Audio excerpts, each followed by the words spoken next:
प्रिय छात्रों, आज मैं आपको हिंदी का जो सिलेबस है उस विषय के बारे में बताऊंगा।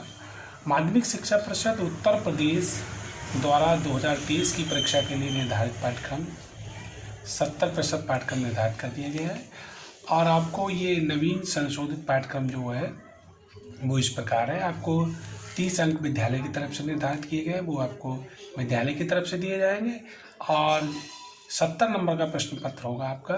70 नंबर के प्रश्न पत्र में आपको जो है बहुविकल्पीय प्रश्न होंगे जो 20 नंबर के होंगे, जो आपको OMR शीट पर भरने पड़ेंगे।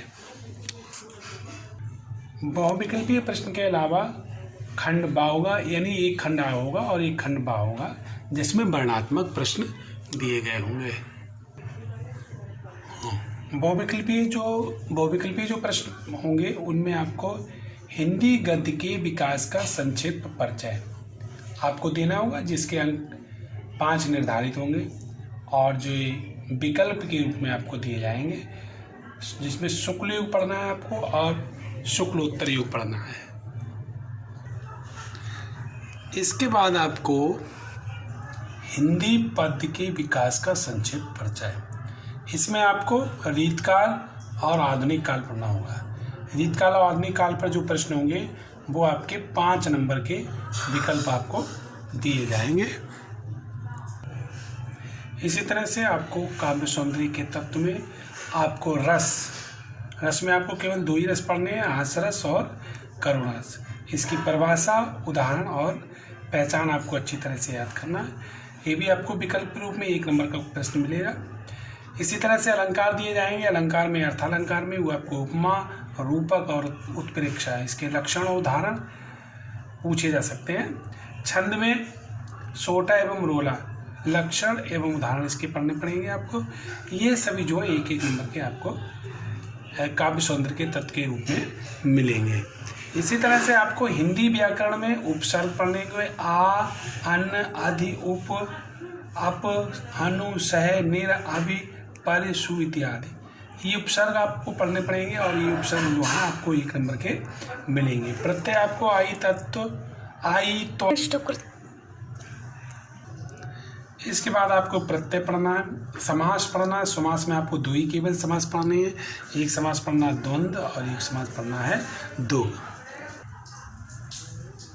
तद्भव, तत्सम शब्द एवं पर्यायवाची शब्द आपको ये पढ़ने, इनमें से आपको प्रश्न मिलेंगे।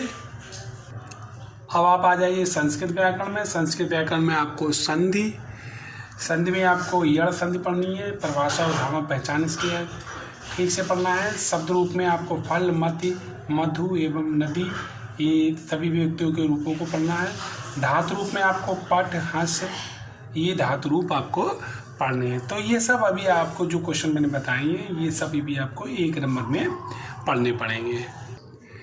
इन सभी प्रश्नों में हमें आपको सबसे ज़्यादा नंबर जो लेने हैं वो हिंदी गद्य के विकास जो 5 नंबर का है और हिंदी पद का विकास जो 5 नंबर का, 10 नंबर के ये जो प्रश्न हैं हमको अच्छी तरह से तैयार करने हैं। ये जो 20 नंबर के सभी क्वेश्चन हैं आपको OMR शीट में भरने पड़ेंगे। 1-1 नंबर के क्वेश्चन है जो आपको अच्छी तरह से तैयार भी करना है। इसकी तैयारी भी बहुत अच्छे से करनी है। अगला खंड बा होगा, वर्णात्मक प्रश्न। वर्णात्मक प्रश्न 50 अंक का आपको करना पड़ेगा।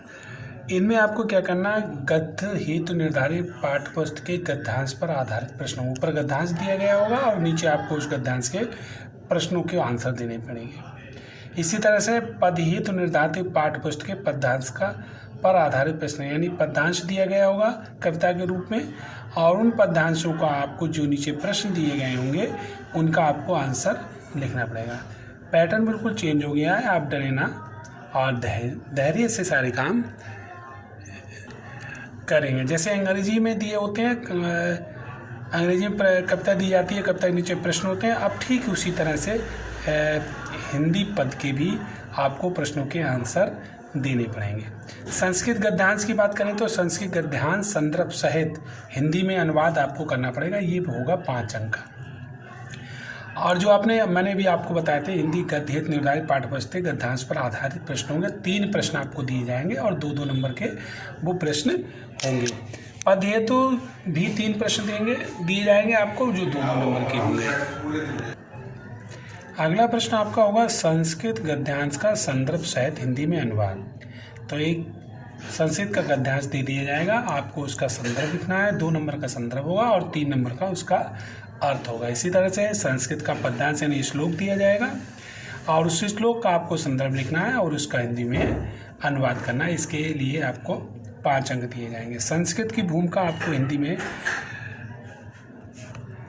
बहुत ही महत्वपूर्ण होगी। अगला प्रश्न जो आपको दिया जाएगा वो निर्धारित खंडकाव्य से होगा। खंडकाव्य में आपको कथानक, चरित्र चित्रण तथा आधारित प्रश्न याद करने। ये अंक आपको 3 नंबर का अंक का होगा। इसी तरह से आपको 6 नंबर का क्वेश्चन जो मिलेगा और 6 नंबर के क्वेश्चन में आपको हिंदी गद्य खंड के जो लेखक है उनका जीवन परिचय दिया जाएगा। ये जो होगा वो 5 नंबर का होगा, जिसमें आपको 3 नंबर का जीवन परिचय और 2 नंबर की आपको रचनाएं लिखनी होंगी। निर्धारित पद्य खंड में आपको कवियों के जीवन परिचय लिखना होगा। उसमें से आपको 3 नंबर का कवि का जीवन परिचय होगा और 2 नंबर की उनकी रचनाएं होंगी। तो ये क्वेश्चन भी बहुत आपको ठोस नंबर का है, बहुत अच्छे से तैयार करना है। इसमें आपको 5-5 नंबर मिलेंगे। संस्कृत गद्य खंड के जो श्लोक दिए गए हैं, जो प्रश्न पत्र पे ना श्लोक ना दिया गया है, वो आपको श्लोक लिखना है। वो श्लोक आपका 2 नंबर का होगा। इसी तरह से संस्कृत खंड में जो आपको पाठ दिए गए हैं, उन पाठों को आपको उन पर आधारित प्रश्न दिए जाएंगे। उन प्रश्नों में से आपको 2 प्रश्नों के आंसर देने हैं।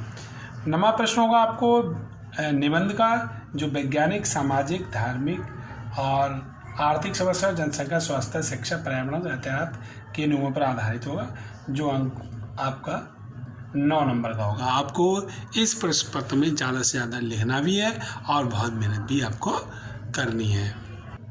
इन वर्णनात्मक प्रश्नों में संस्कृत की भूमिका बहुत महत्वपूर्ण रहेगी, जो लगभग 20 नंबर के हैं। आपको संस्कृत को बहुत अच्छे से पढ़ना है, उसकी तैयारी भी बहुत अच्छे से करनी है। तो मैं आपको ये समझा दूं कि आप संस्कृत से बिल्कुल डरे ना, मन में ये डर निकाल दें कि संस्कृत बहुत कठिन है। संस्कृत बिल्कुल कठिन नहीं होती, लेकिन आपको क्या करनी है, थोड़ी मेहनत करनी है।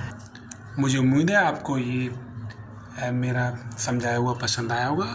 मेरे चैनल को लाइक और सब्सक्राइब करें। जय हिंद, जय भारत।